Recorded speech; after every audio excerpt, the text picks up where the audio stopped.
না দেখিলে পারে বলছো রাজাকার, দাড়ি টুপি দেখলে তুমি বলছো মৌলবাদ। ও যে রাজাকারে চশমা পড়ে, রাজাকারে চশমা পড়ে করলি সর্বনাশ রে প্রধানমন্ত্রী। দেশটা দেউলিয়া বানাইছে সাবেক প্রধানমন্ত্রী, এ দেশটা দেউলিয়া বানাইছে সাবেক প্রধানমন্ত্রী। ও যে সোনার দেশটা শোষণ করলো, সোনার দেশটা শোষণ করলো, লুইটা পুইটা খাইয়া রে প্রধানমন্ত্রী। কোথায় রলো কামরুল ইসলাম, কোথায় কাদের কাকা, কই গেল সে ওই মহিলার শ্যাতাং শ্যাতাং কথা। কোথায় গেল কামরুল ইসলাম, কোথায় কাদের কাকা, কই গেল সে ওই মহিলার শ্যাতাং শ্যাতাং কথা। ও দলের মানুষকে বাসাইয়া, দলের মানুষকে ভাসাইয়া দিল্লি কইলা বাসারে প্রধানমন্ত্রী। দেশটা দেউলিয়া বানাইছে সাবেক প্রধানমন্ত্রী। বলেন না একটু, দেশটা দেউলিয়া বানাইছে সাবেক। সোনার বাংলা শোষণ করলো, লুইটা পুইটা খাইয়া রে প্রধান। এই দেশটা দেউলিয়া বানাইছে সাবেক। 41 সাল পর্যন্ত ক্ষমতায় থাকিবে, নমরুদের মতো দেশটা শাসন করিলে। 41 সাল পর্যন্ত ক্ষমতায় থাকিবে, নমরুদের মতো দেশটা শাসন করিলে। ওই যে ছাত্রদের ওই হত্যা করে এত খুশি হইলা রে প্রধানমন্ত্রী। দেশটা দেউলিয়া বানাইছে সাবেক প্রধানমন্ত্রী, দেশটা দেউলিয়া বানাইছে সাবেক। কোথায় রলেন কামরুল ইসলাম, কোথায় কাদের কাকা, কোথায় রলেন কামরুল ইসলাম, কোথায় কাদের কাকা। ওই কোথায় রলো ওই মহিলার শ্যাতাং শ্যাতাং কথা। কোথায় রলেন কামরুল ইসলাম, কোথায় কাদের কাকা, কোথায় গেল ওই মহিলার শ্যাতাং শ্যাতাং কথা। ওরে দলের মানুষকে বাসাইয়া দিল্লি করলে বাসারে প্রধানমন্ত্রী। দেশটা দেউলিয়া বানাইছে সাবেক। জোরকন ঠিক কিনে।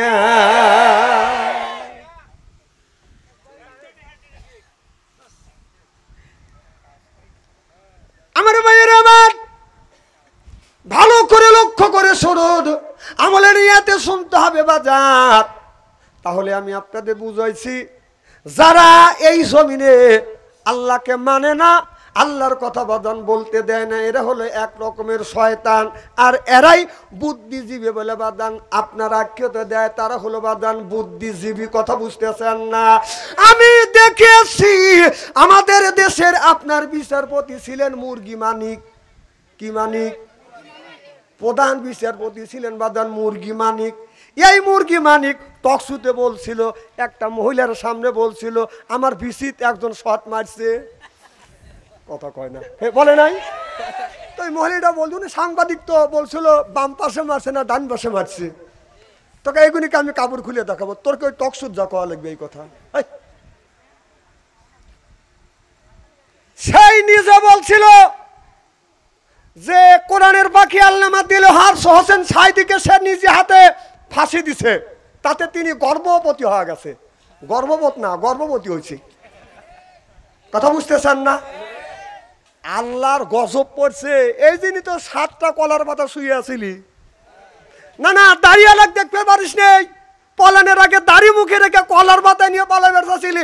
আল্লাহ কই তো কলার পাতায় শোয়া পাবলিকের কাছে আপনার ধরা খাওয়াবো।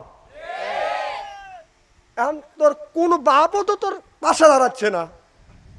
এখন বলতেছে আমি যা বলছি বুড়ে বলছি, আর কোনোদিন বলবো না। আর নাইরে বেল তোলা যায় না। তোর বিচার হবে এই বাংলাদেশে। ও 140 জন আলেমের তালিকাভুক্ত করেছিল, তোর তালিকা এখন আল্লাহ করে দিছে। কথা কন, তুমি আলেমদের ভিটে কাটতে চাইছো, তোর ভিটে আল্লাহ কাটিয়ে দিছে।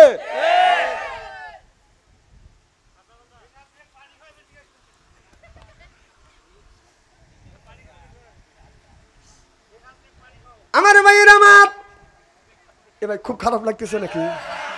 আচ্ছা হাত তুলে দেখান তো, দেখে রাগ করতেছেন কারা কারা?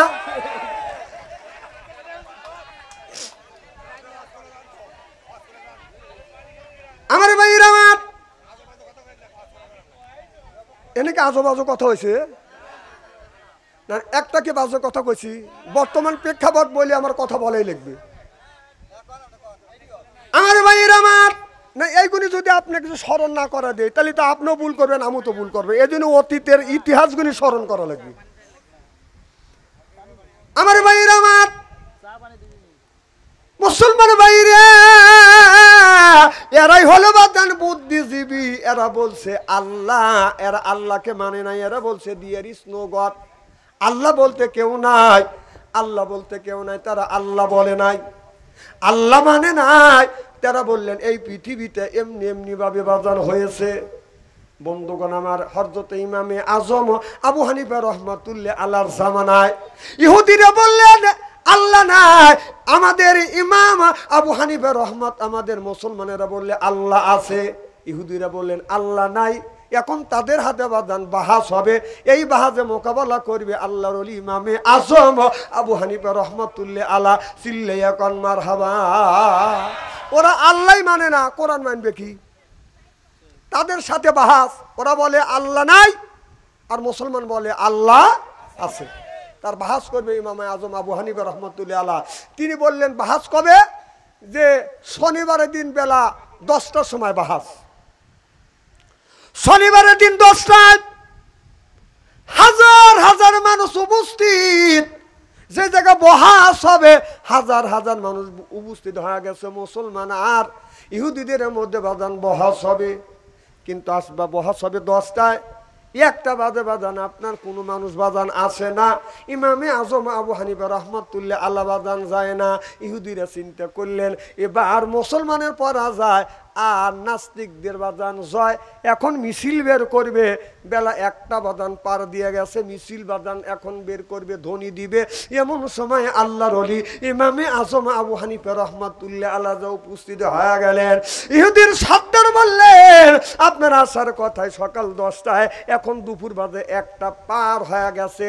আপনার সাথে বহস করব কি? আপনার তো টাইমেরই তো জ্ঞান নাই, কি বহস করব আপনার সাথে? আল্লাহর ওলি বললেন বাবা আমি কি জন্য আসতে লেট হয়ে আছে এটা তো শুনবে। বলে হ্যাঁ তুমি বলো। আমি যখন আপনাদের এখানে 10টার সময় বহজে আসবো, আমি ঠিক 10টার সময় এই নদীর কিনারে আসছি। এসে দেখি পারাপারে কোনো ব্যবস্থা নাই, নৌকা নাই, নস নাই, বিল আপনার স্টিমার নাই, আমি পার হব কেমনে? আমি চিন্তা করলাম আল্লাহ এত বড় নদী আমি কেমনে পার হব? লক্ষ্য করে দেখলাম এমনি একটা গাছের ফল পইল। ওই ফলের থেকে আমি তাকিয়ে দেখলাম একটা আস্তে আস্তে গাছ হয়ে গেল, আস্ত বড় একটা গাছ হয়ে গেল। কোথার থেকে যেন করাত আসলো, গাছটাকে কেটে ফেললো। করাত দিয়ে সিরে সিরে বাদান তক্তা, আমান আমান তক্তা বাদান বানাইলেন।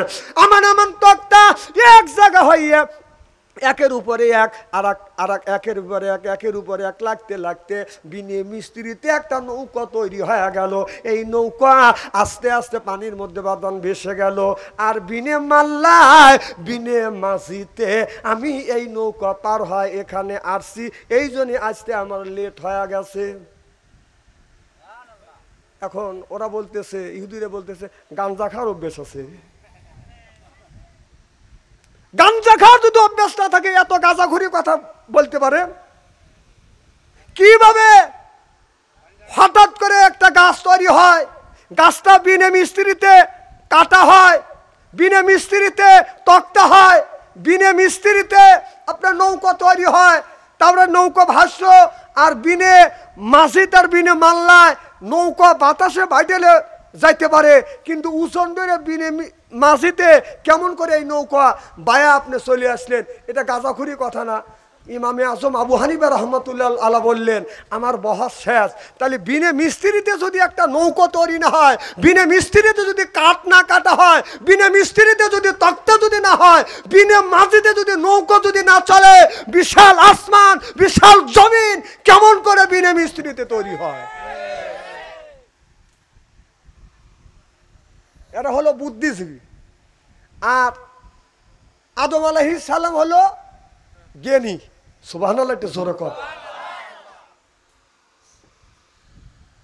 আমারে ভাইয়ের আমার, অনেক ধরনের বুদ্ধিজীবী এসেছিল।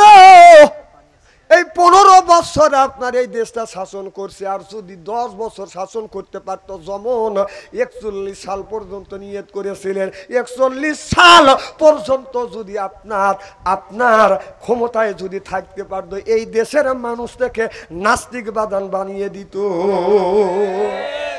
বলতে পারেন যে আওয়ামী লীগের কি নামাজি লোক নাই? না, ও নামাজ ইহুদিরা পড়ছে, এখনো ইহুদিরা নামাজ পড়ে। আওয়ামী লীগ নামাজ পড়ে না আমি অস্বীকার করি, ইহুদিরা নামাজ পড়ে না তারা কি আপনারা অস্বীকার করেন নাকি? ইহুদিরাও নামাজ পড়ে। আমার ভাইয়ের আমার, কারণ আমাদের দেশের ছেলে মেয়ে লেখাপড়া করিয়া আপনার সুশিক্ষা শিক্ষিত হবে সেই জিনিসটা নাই। আপনার দেখবেন বই পুস্তকের ভিতরে আপনারও কোনো সাহাবীর জীবনী নাই, একটা কোরআনের আয়াত নাই। এই পৃথিবীর মধ্যে আপনার কোন জায়গা বড় বড় মন্দির আছে সেই কথা বাদান আপনার তুলে ধরেছে বই পুস্তকের ভিতরে। যেরকম ঠিক কিনে বই পুস্তকের মধ্যে দিয়েছিলেন মানুষ বানর থেকে জন্ম, মানুষ বানর থেকে জন্ম না, তুই বানর থেকে জন্ম হবে। কতক্ষণ মানুষ বানর থেকে জন্ম না, মানুষ জন্ম মানুষ থেকেই, সুবহানাল্লাহটা সরকার, আর বানর জন্ম বানর থেকেই। আর ওরা বানাতেছে আমাদের ছেলে মেয়েদের মগজটাকে গুরুয়া অন্যদিকে নিতে চায়। মানুষ কিন্তু তৈরি হয়েছে বানর থেকে, আগে কিন্তু বানরা ছিল। বানরা ছিল কেমন করে মানুষ হলো? কয় যে গাছের সাথে আপনার নেজটা গোষ্ঠটা নেজ উঠে গেছে, তারপরে বানর হয়েছে, মানুষ হয়েছে। চিন্তা করছে। আর এইরকম গাঁজাখুরি জিনিস বই পুস্তকের মধ্যে দিয়ে দেশের ছেলে মেয়েদের লেখাপড়া একবারে শেষ করে ফেলাইছে। আমার ভাইয়ের আমার, এদিক তাকান, একবারই কি খারাপ নাকি? শোনেন, আলেম যতই কালো হোক, চেহারার দিকে চা থাকলে সগিরে গুনাহ মাফ করে দেখে। সুবহানাল্লাহ একটা জোরে কর। এক নাস্তিক স্কুলের মধ্যে যাইয়া ছাত্রদের বলতেছে আল্লাহ বলতে কেউ নাই, ডিয়ার ইজ নো গড। আপনার একটা ছাত্র যাইয়া প্রিন্সিপালকে ডেকে নিয়ে আসে, স্যার এই লোকটা যদি এই স্কুলের মধ্যে থাকে তাহলে সব মানুষের ছেলেদের মগজ ঘুরিয়ে ফেলবে। সে বলতেছে আল্লাহ বলতে কেউ নাই, এমনি এমনি দুনিয়া সৃষ্টি হয়েছে, মানুষ এমনি এমনি হয়েছে। এবার প্রিন্সিপাল সাপ এসে বলতেছে আপনি নাকি বলছেন আল্লাহ বলতে কেউ নাই? বলে হে বলেছে। বলেন বলেন আপনার আব্বাকে? তখন ওই লোকটা বলতেছে আমার আব্বা আছে, আমার মাও আছে। প্রিন্সিপাল সাপ বলতেছে ওই যে আপনার গেট দারোয়ান, যে গেটের দারোয়ান তালা খুলে দেয় ওই মানুষটা নাকি তোমার আব্বা। তখন লোকটা সাইটিয়া উঠছে, ওই লোকটা কেন আমার আব্বা হবে? আমার আব্বা হলো সলিমউদ্দিন। যে তোমার আব্বা সলিমউদ্দিন এই কথা কে বলছে? বলে আমার মা বলেছে। এবার প্রিন্সিপাল সাহেব বলে তোমার মা মহিলা মানুষ, সত্য বলতে পারে মিথ্যাও বলতে পারে। এই কথাটা যদি কোঠে ওঠে একজন মহিলার কথা আপনারা বিচারে রায় বাদান আপনার দিতে পারে না। তোমার মা, তোমার আব্বা, তোমার মা তোমাকে বলেছে সলিমউদ্দিন তোমার আব্বা, তোমার মা একা বলছে আর তাকে তুমি আব্বা বলে স্বীকার করলে। আর লক্ষ লক্ষ নবী রাসূল বলেছে আল্লাহ এক, তোমার কি এইটা তুমি মেনে নিতে পারো না? না না, মা বললো যে সলিমউদ্দিন তোমার আব্বা, এইটা তুমি মানে নিলে। আর 1,24,000 পয়গম্বর বললো আল্লাহ এক, এইটা তুমি মানে নিতে পারো না। সুবহানাল্লাহ একটু জোরে কর। কিভাবে বুঝতে ছাত্রদের যে আল্লাহ বলতে কেউ নাই? এক ছাত্র চালাক যা বলতেছে স্যার আল্লাহ তো বলছে কুল, সূরা ইখলাসের মধ্যে বলেছে কুল হু আল্লাহু আহাদ। সুবহানাল্লাহ একটু জোরে কর। তে আল্লাহ সূরা ইখলাসের মধ্যে আল্লাহ এক বলে ঘোষণা করেছেন, আর আপনি আল্লাহকে মানেন না। কয় যারে দেখি নেই নয়নে তারে বুঝিব কেমনি? আল্লাহ নাই, আল্লাহ যদি থাকে আল্লাহ দেখাও। এই রকম যদি প্রশ্ন কেউ করিয়ে ফেলে আপনারা কি উত্তর দিবেন কোন? আর তো আপনারা দেখাতেও পারবেন না, উত্তর দিতেও কথা কয় না। পারবো? আমি আপনাদের বুদ্ধি শিখে দিই। ওই ছাত্র বলল স্যার আপনি কি জীবত না মৃত্যু? এবার ওনা বলছে আমি জীবিত। কয় আপনি যে জীবিত তার কি প্রমাণ আছে? কয় আমার ভিতরে আত্মা আছে, রুহু আছে। কথা বুঝতেছেন না? কয় আপনার ভিতরে আত্মা আছে, রুহু যদি থাকে তাহলে রুহুটা আপনি একটু বের করেন, টেবিলের উপরে রেখে দেন, আপনিও দেখেন, আমিও দেখি রুহুটা কেমন দেখা যায়।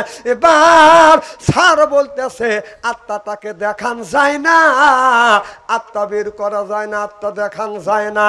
এবার ওই ছাত্র বলে স্যার আপনার 3.5 হাত বডির মধ্যে থেকে আপনার আত্মাটাকে বের করতে পারতেছেন না, আত্মাকে দেখাতে পারতেছেন না, আপনিও দেখতেছেন না, তাহলে যেই আল্লাহর কথা বলতেছেন আল্লাহকে দেখি নেই তাকে বসবো না, আমার আল্লাহকেও কোনোদিন দেখা যায় না। চিল্লাইয়া কোন সুবহানাল্লাহ, নারে তাকবীর। এক ইন্সপেক্টর স্কুলে গেছে, খারাপ লাগতেছে নাকি?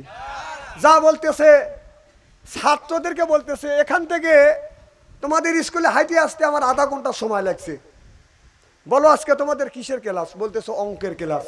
কয় ঠিক টাইমে আসছি। আচ্ছা অঙ্ক করে দেখো তো আমার বয়স কত। যে লোকটা ছাত্রদের কাছে যা বলতেছে অঙ্ক করে দেখো আমার বয়স কত, আপনারা আমার বয়সের খবর জানেন না? আমার বাড়ি সাজাদপুর, আপনাদের বাড়ি হলো বোয়ালিয়া। এখন যদি বলি আমার বয়স কত, আপনারা অঙ্ক করে আমার বয়স বাড়ি করতে পারবেন? সব ছাত্রকে বলতেছে বের করো। ছাত্ররা সব কলম তুলে নিয়ে বসে আছে যে এ কি পাগলের পাল্টাই বললাম। কিছু ছাত্র আছে পণ্ডিত, আছে না নাই? এক ছাত্র আবার খালি কলম নিয়ে ফাঁকাফাঁকি করতেছে, ওইটা আবার ইন্সপেক্টরের চোখে পড়ছে। এই তুমি কি করো? কয় স্যার আপনার বয়সের অঙ্ক করতেছি। কয় করছো? একটু পরে বলতেছে অঙ্ক হয়েছে। কয় হ্যাঁ স্যার হয়েছে। তো আমার বয়স কত? কয় 60। ওর বয়সও 60, আন্দাজে লেগে গেছে। তখন বললো তার সূত্র কি? তুমি কিভাবে সূত্র বের করলে আমার বয়স 60? আমার বয়স তো 60ই। কয় আমার একটা চাস্তু ভাই আছে, সে হলো আধা পাগল, তার বয়স হলে 30 বছর। তা আমি চিন্তা করে দিলাম আধা পাগলের বয়স যদি 30 বছর হয়, আপনি হলেন ফুল পাগল, আপনার বয়স 60 বছর। আল্লাহ নেই এই ধরনের কথা যারা বলে তার হলো যে জাতির পিতা ইব্রাহিম আলাইহিস সালাম আর জাতির পিতা যদি আর একজনকে বানায় ওই 1 নাম্বার পাগল। কথা কোন? লা ইলাহা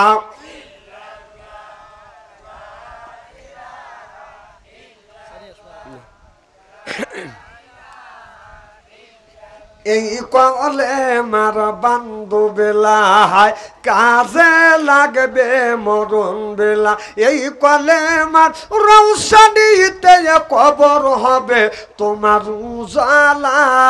লা ইলাহা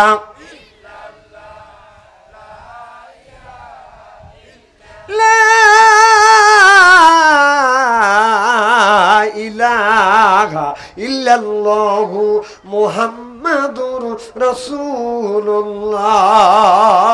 সকলে বলুন সাল্লাল্লাহু আলাইহি। আমার ভাইয়ের আমার, আল্লাহর ওলি হারুন রশিদ ওই জামানার মধ্যে বাজান তিনি একজন আল্লাহর ওলি ছিলেন। বাদশা হারুন রশিদ তিনি বাজান 30 পারা কোরআনের হাফেজ ছিলেন। আর তার বিবি সুবাইদা তিনি ছিলেন বাজান হাফেজা। সুবহানাল্লাহ বললেন না? আল্লাহর ওলি হারুন রশিদ আপনার রাস্তা দিয়ে বাজান হেঁটে যাচ্ছে, কবরস্থানের সামনে দিয়ে বাজান যায়, যা লক্ষ্য করে দেখে কবরের মধ্যে একটা পাগল আছে, নাম হলো বাজান, তার পাগলের নামটা হল পাগল বাহালুল। উনি রাত্রে বেশিরভাগ সময় কাটাতেন বাজান গোরস্থানে, কবরের মধ্যে। যেই কবরটা দেবে গেছে ভেঙে গেছে ওই কবরের মধ্যে রাতেও থাকতেন দিনেও থাকতেন, বেশি সময় কাটাতেন। তিনি হলো বেশি সময় কাটাইতেন গোরস্থানে বাজান কাটাইতেন। একদিন আল্লাহর ওলি বাদশা হারুন রশিদ রাস্তা দিয়ে হেঁটে যাচ্ছে গোরস্থানের সামনে দিয়ে, যা দেখে হারুন রশিদ আপনার বাহালুল পাগল গোরস্থানে বাদান বসে আছে। এবার বাদশা হারুন রশিদে বলতেছে, আপনার ছাগলে কি না খায় আর পাগলায় কি না খায়? পাগল রে, মানুষ বাস করবে হলো ভালো জায়গায়, তুমি বাস করতেছো এই গোরস্থানে, তুমি পাগল। এবার বাদশা হারুন রশিদ যখন এই কথা বললেন, বাহলুল পাগল বললেন, বাদশা আমি পাগল না, পাগল হলেন আপনি। বাদশা যখন পাগল বলে আখ্যায়িত করছে, তিনি বলতেছে আমি পাগল না, আপনি পাগল। বাদশা হারুন রশিদ বললে তার প্রমাণ দেওয়া লাগবে, আমি যে তোমার চাইতে বেশি পাগল, প্রমাণ দেওয়া লাগবে। কয় বাদশা হারুন রশিদ আমি আপনাকে প্রমাণ করে ছাড়বো। বাদশা হারুন কাছে ছিলেন একটা লাঠি, এই লাঠিটা পাগল বাহলুলের হাতে দিয়ে বলতেছে, বাহালুল আমি তোকে অবোধ পাইছি, তোর মতো পাগল পাইছি, আর তোর চাইতে বেশি পাগল যে হবে এই লাঠিটা তার হাতে তুই ধরা দিস। এই বলে লাঠিটা বাদশা হারুন রশিদ বাহলুল পাগলের হাতে দিয়ে বাদান চলে গেল। এইভাবে বাদান কয়েক বছর চলে গেল। কিছুদিন পর, কয়েক বছর পর খবর আইলো আর বাদশা হারুন রশিদ পাওয়া যায় না, দেখা যায় না। এবার একজনের কাছে জিজ্ঞেস করলো, আপনাদের দেশের প্রেসিডেন্ট বাদশা হারুন রশিদ কই? বলে বাদশা হারুন রশিদ অসুস্থ হয়ে গেছে, এখন উত্তর শীতানি, এখন মানুষ চতুর্দিকে তার কানের কাছে যা কলমা পড়তেছে, শত শত মানুষ দেখে আসছে। বাদশা হারুন রশিদ আর মনে হয় বাঁচবে না, দুনিয়ার থেকে বিদায় হয়ে যাবে। এই কথা শুনিয়ে বাদশা বাহলুল পাগল ওই লাঠিতে হাতে নিয়ে বাদশা হারুন রশিদের কাছে যাইয়া সালাম দিচ্ছে, আসসালামু আলাইকুম। ও বাদশা হারুন রশিদ আমার সালাম নেন। বাদশা হারুন রশিদ তখন মনে মনে বলতেছে, মরার আগে পাগল আইসা দাঁড়াইছে। কথা বুঝতেছে না? হারুন রশিদ চিন্তা করতে, আমি মারা যাবো আর আবার এই পাগলের পাল্টা পড়ে গেলাম আমি।